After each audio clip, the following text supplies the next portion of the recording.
that's it. That's the ball game. So I started writing sort of my dream show, and I think the reason I started writing it was one, it was sort of the first Latin pop boom. This is pre-Despacito. This is Ricky Martin, and this is Marc Anthony. And it was funny for me to see the mainstream world embracing people I had been listening to my entire life. I've been listening to Marc Anthony my entire life. I've been listening to Ricky Martin since Menudo.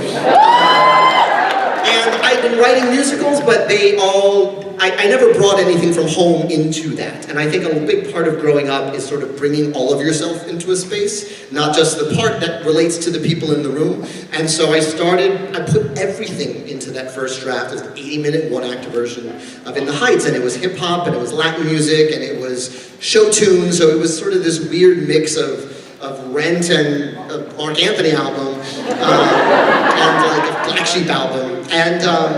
And it was a huge hit at Wesleyan because I couldn't find enough Latinos in the theater department. So I had to do this big call. And so, again, theater kids, you'll relate to this. Everyone came to the show because everyone had a friend in the show. Ralphie from the gospel choir is in the show. We gotta go. So it expanded beyond sort of the 12 people who were doing theater every weekend.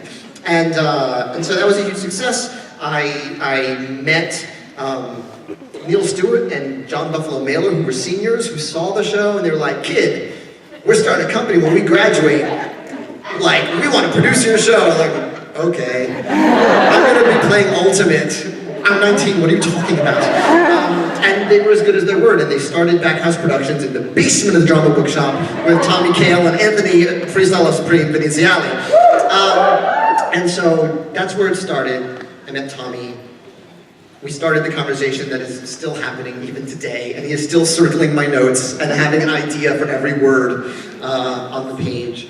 And little by little this came together. I mean, you are seeing a small portion of hundreds of actors who worked on In the Heights. It was a really long journey to get here, and it was many different plots. I mean, you know, Janae Hernandez is the amazing actress who played Vanessa for many incarnations and brought Javi to us.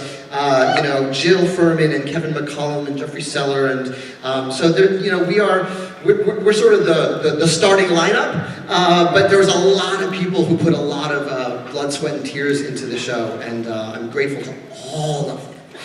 You know, Robin DeJesus is not here, Luis Salgado, like millions of people. So thank you for being here. I can't believe we've been talking about it.